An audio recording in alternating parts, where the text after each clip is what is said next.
Chapter 11, The Law of Translation. Love and praise and gratitude are the power and the very essence of the light of Christ. In this perfect love, the little mortal self is left behind. It is outgrown. It is a developing of this divine, Christ-like love that gives one the power to surrender his individual will and all that it contains to the divine will of God. In this complete surrender does his progress and development really begin. When this great love and utter surrender is accomplished, the individual is not only sanctified as an instrument in the hands of the Almighty, he is prepared for the divine gift of translation. As the love of God is brought forth until the heart, the soul, and the mind are filled with it, there will naturally be the two accompanying vibrations added to the great keynote of eternity, which are praise and gratitude or thanksgiving. Love, praise, and gratitude are the supreme vibration, the Christ vibration of eternal light. We consider that God has created man with a mind capable of instruction and a faculty which may be enlarged in proportion to the heed and diligence given to the light communicated from heaven to the intellect, and that the nearer man approaches perfection, the clearer are his views and the greater his enjoyment, till he has overcome the evils of his life and lost every desire for sin, and like the ancients arrives at the point of faith where he is wrapped in the power and glory of his Maker, and is caught up to dwell with him. But we consider that this is a station at which no man ever arrived in a moment. He must have been instructed in the laws and the government of that kingdom by proper degrees until his mind is capable in some measure of comprehending the propriety, justice, equality, and consistency of the same. There have been countless numbers who have fulfilled these higher laws and have been translated.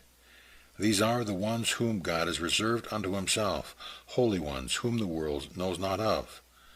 Of this group is composed the church of the firstborn, or the church of Enoch. Enoch was the first man on earth who fulfilled the requirements of perfected love and devotion. Enoch understood these divine laws and lived by them. Christ, during his ministry, revealed these higher laws which were not of this world, but no one would believe in them to the extent that they would live them except a very few. However, in Enoch's day he was permitted to remain upon the earth until he was able to establish these divine principles in a community. Not too long before the flood, that whole community, which had expanded into a great and beautiful city, was taken to heaven. In this record we have called the principles of translation laws. They could more correctly be termed principles and laws. A law is a command to a certain extent, and is more or less obligatory. Principles are not. One can accept or reject a principle, live by them or not, according to his choosing and desire to advance. No land has translated these divine principles into laws, no church contains them, nor have they even tried to teach them. But it is time for these laws or principles of Christ to be revealed and understood in their full power, that all men may be left without excuse. The status of a translated being is not the same as that of a resurrected being. Those who are translated still may have active contact with the earth, though unseen and often unrecognized by man, even if they become visible. All translated beings will return to earth to take part in the glorious event of Christ eventually being accepted by the whole world as Lord of Lords and King of Kings. Only those who are prepared and worthy will participate in this great event.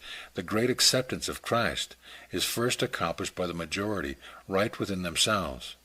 For when he appears, they will be like him, for they will be purified even as he is pure. It is as one, through love and praise and worship and adoration and gratitude, fulfills the law of Christ and brings forth the divine light of Christ right within himself, that the powers of translation are released. This takes place when one is filled with light, the light of Christ, and comprehends all things. This is the point where there is no darkness in him. This is the point where death loses its claim, as man overcomes its laws through the higher principle of glorified devotion. This experience of translation is not just for the few. This is intended for all.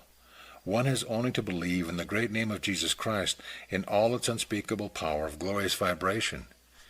This divine vibration is understood and developed when one learns to be thankful in all things, and then, with praise and love, establishes that vibration within himself. This divine point of excellence must be reached by everyone who lives the higher principles of Christ and follows through. It is utterly impossible to live the higher principles without reaching this point of attainment. It is the point where one naturally evolves from the man kingdom into the God kingdom. One grows into this progressive state as naturally and easily as one grows from infancy into childhood, or from childhood into youth, or from youth into manhood. This condition is not accomplished in a day. One must truly comprehend in a measure the laws and requirements of the higher kingdom. This point of high attainment is not reached by straining, but by training.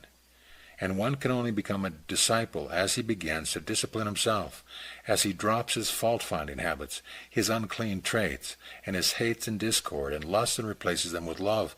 He has to advance into this higher state of existence. This stage is most easily attained through man's own glorified adoration and love, filled with a gratitude that lifts one above and beyond mortality. For he who is thankful in all things will be made glorious. And this high vibration of singing glory automatically eliminates or transmutes the negative forces, even as perfect love casts out all fear. This high point of attainment is not at all difficult to reach. It is very simple and easy. There is no dark, deep mystery about it. It is based primarily upon the ability to believe. When one can only believe that he can begin to work it out, it is a natural, progressive experience that is fulfilled by love and praise and gratitude as one opens his heart to comprehend the things of God.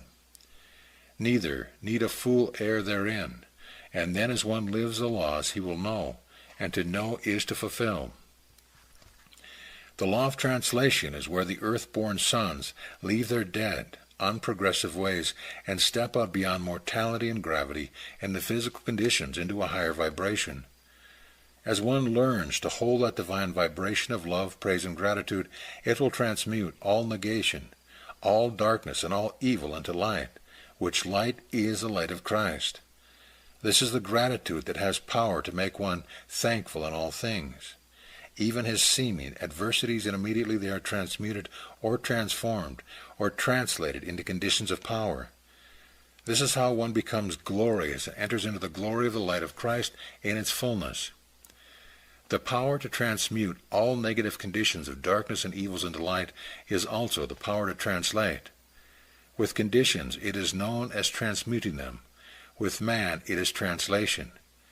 Translate your conditions of failures, your ills and suffering and sorrows, by this method of glorifying acceptance. Offer it in praise and love and thanks, and you will eventually be translated. This is how one is made glorious. These are the great and marvelous things the Father hath laid up for you from the foundation of the world, and it hath not come unto you because of unbelief. Behold, when ye shall rend the veil of unbelief, which doth cause you to remain in your awful state of wickedness, hardness of heart, and blindness of mind, then shall the great and marvelous things which have been hid up from the foundation of the world from you be revealed and fulfilled. If man has developed any degree of belief, it is usually directed toward some church instead of toward God and his power. Too often the church stands between man and God, and the members begin to worship the church and its empty traditions. This always leads to bigotry, which, if continued, it becomes fanaticism. This is not the type of belief that is required. Allegiance and a devotion to God only can purify an individual. This great power of belief that is required must be in God, and in his promises, and in the ability to follow his instructions as one learns to listen to his voice. Exalt in God and his nearness, for he is as near as you permit him to be. Believe in his power. Kneel to him instead of to some organization or its leader, which is but the arm of flesh. God only must you love. God only must you serve. Seek to know his will. Adore him with all your heart, with all your soul, with all your mind, and back it up with all your strength. As you render this type of devotion, you will become filled with his love, a love that automatically includes the whole brotherhood of man. This type of devotion can contain no cruel self-righteousness, no bigotry, nor can it ever be fanatical and actually believe it contains all the light. This devotion excludes no one. It is all-inclusive as the sky and the sunshine, and the great enfolding love of God. Love God in this manner, and you will be given the power to believe, for the hardness of your heart will be melted, and the blindness of your mind will be removed. And you will be filled with light, and comprehend all things, even God, and all the power will be given unto you, both in heaven and on earth. The life and the light, the Spirit and the power, sent forth by the will of the Father, through Jesus Christ his Son. These powers are sent forth by the will of the Father, and it is through the light of Christ within man that they must operate. Man is the instrument through which they must be released. Translate any feeling of dismay or annoyance into power by turning instantly within and holding it in the flame of the divine light of Christ, which is given to abide in you. Every dark thought that seeks to enter your mind, even every tiny shadow of darkness, fear, doubt, must be instantly transformed into praise and adoration. Let no evil emotion run wild and rampant, but translate its power into divine thanksgiving and glorious love. This is the power of the light of Christ to transform these slight disturbances into glory, as it is first brought into active service within one. As one calls upon it constantly for this help, it will begin to glorify his life. By using this power, every evil condition can be transformed into infinite beauty, and one will thus overcome all the evils of his life. This is how all things will be brought under one's feet. This is how one can overcome all things. This is the power of translation. First, all the evil thoughts and emotions are translated into love and peace. Next, the conditions and vicissitudes are translated into beauty and loveliness. Then one's life will begin to be purified and transformed, and the full powers of translation will be a definite reality as one steps forth into a higher realm of service. Live these laws, and you will know of their power, and by so doing you will become powerful or be endowed with power. Professed Christianity has often been but a mild form of devil worship. Hell and damnation has been the major theme of the churches. A cruel, vicious God of vengeance, taught through fear and esteemed in trembling, has been the basis of devotion. A spiteful God who disclaims all his creation and denies his children, except those who profess some narrowed, bigoted creed, has been worshipped. The Pilgrim Father worshipped a God much inferior to themselves. Many Christians still do. Thomas Edison, an unprofessed churchgoer, did more to lift the burdens of the human race than any minister in many generations. True Christianity means to live the laws he gave, not just profess them. And to live them, one must give service, understanding, and compassionate love. There are many professed Christians who are violently protesting against the higher laws. Some have even stated that it is wicked to even think anyone is to work for perfection in this life. These are the ones who love their weaknesses and are trembling lest they fall. There are many more who decry the law of forgiving their enemies, for in their hearts is the bleak hope that they might be privileged to appear before the judgment seat of God and bear witness against every individual whom they consider as ever injured or slighted them. This sad idea of being an accuser, which means a devil, is their only idea of heaven. Just the hope of testifying against their enemies is the only satisfaction they can think of. This alone could be heavenly to their immature minds, and because they have not outgrown their hope of vengeance, they worship a God of vengeance. They know nothing about the great God of love and his higher laws of infinite glory. God is love. God is also power. His powers are ineffable, boundless, all-encompassing, and eternal. And it is impossible to ask anything too great or too powerful. The more powerful are the desire of one's hearts, the nearer that one is to God, and the nearer God is to him. The more dynamic one's vision and request, the more pleased God is with him. As one throws off the shackles of small thinking and small asking, he begins to approach the throne of God's glory. As one binds God down with little mortal thoughts, he is restricting his great power from operating his life.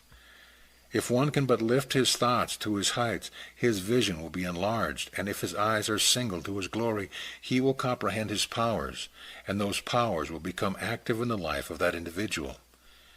It is impossible to ask or to desire anything too great so long as it is for his glory, instead of one's own, and is for the good of all concerned. If one includes in his thinking the needs of mankind, his own glorious thinking will be lifted to the heights of his glory. Any power one can possibly desire to assist in lifting the race of men is glorious, and such desire will be fulfilled in one's life if he will learn to live the higher laws and to hold them without doubting. It is impossible to believe too much. It is impossible to ask too much. Man is damned for believing too little, and he has remained impotent because he asks too little, thinks too little, hopes too little. He has been restricting God and his great creative works by his own skimping, meager, bleak little thoughts. He has conceived a pecunish, vengeful, little-minded God according to the standards of his own mortal thinking. God is a God of power. He is a God of miracles, and truly nothing is impossible to him who believes. If you are serving a lesser being than the great, all-powerful, almighty, all-loving God of all creation, then you do not know the God in whom you can trust. God is all power. He is almighty. He is love. He is glory. He is goodness. He is compassion, understanding, and knowledge. There is no problem that one could possibly have that he does not comprehend altogether. How is it possible for me to give even a small glimpse of his greatness? I can only implore all to seek to believe, and to turn to the divine light of Christ which he has given to abide in them. That Christ himself might reveal the great God of eternal glory, only Christ can reveal the Father. It is when one is completely filled with the light of Christ that it is possible for him to comprehend all things, even God. God is power, and it is through man that his powers must begin to be made manifest. For if there be one upon the earth that doeth good, he shall work by the power and gifts of God. Believe in this true and living God of infinite power. Know that he is anxiously waiting to pour his power through you as soon as you are prepared to receive it. And know also that in seeking to use his power and desiring him to assist in helping the world, you are not robbing him. Know that in the releasing of his power into your life, his glory is increased. It is within your possibilities to increase his power by your awakened comprehension and use of them. And they cannot be diminished. They can only be increased by your use. The great, ineffable, almighty powers of God that are awaiting man's awakening will be revealed as one brings forth that light of Christ which is given to abide in him. And then he will know that even the exalted request for translation is a small request indeed. Perhaps it is now possible to reveal the very keys of glory. The statement, "Eyes single to the glory of God," is about as clear a guidepost along the way of light as it is possible to make. When one is in the dumps or the depth of gloom or in despair, his thoughts are upon his own worries and lacks, or on the fear of them. At least his thoughts are engrossed in his own mortal level of existence. Such a one is completely immersed in the evils of his life, be they real or imagined. He has lost that inner quiet, or the contact with the light of glory, and may be even abiding in the gloom of the nether regions. If one has eyes single to the glory of God, he has to lift his consciousness to the very heights. This is most easily done through praise and gratitude. One can so fill himself with love and gratitude for what he has, he does not behold any lack.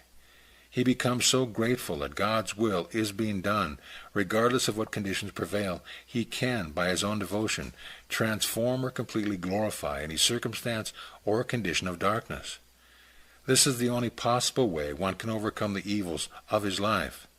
As one keeps his vision or thought steadfastly lifted to the heights of God's glory, he will be filled with light, and there can be no darkness in him. He will begin to comprehend all things, and the law is that such a one will become purified, and will in time behold the face of God. The law is exact. It is also simple and easy to fulfill. To be fully comprehended, it is only to be lived. As one keeps his eyes single to the glory of God, he realizes that God is a God of glory and ineffable power and sublime goodness and love. To behold God, one must first train his inner vision to behold his glory. He must first comprehend or behold the light of Christ, which is always awaiting the extended vision of the individual who has banished unbelief. When one's mind is awakened through love, praise, and gratitude to encompass God's glory or power, he will know his own place as he prepared to enter the higher realms of light. It is a conscious awareness of this divine Christ light which develops and brings it forth in an individual so that he can be prepared to behold God. Every conscious thought turned to the light of Christ makes it more manifest and more vitally real. Every conscious thought and desire directed toward this light, especially when that consciousness is mingled with love, praise, and gratitude, helps to open that great Christ door within. Man's conscious awareness of that divine unspeakable light as he worships and adores brings it forth. His very consciousness is the door to it. It is always awaiting man's awareness and acceptance of it to begin to do its work of healing, restoring, glorifying redemption as it swings into action and power within one's life. This only is the power which can do the works he did. This glorious Christ light can work only through the individual who is aware of it and permits it to come forth. It is manifest only through those who are so humble they are but the instruments awaiting the Master's touch when the self is overcome and he stands forth. When this light of Christ is comprehended and brought forth, it will reveal the Father, even the great God of glory and light and power and eternal love.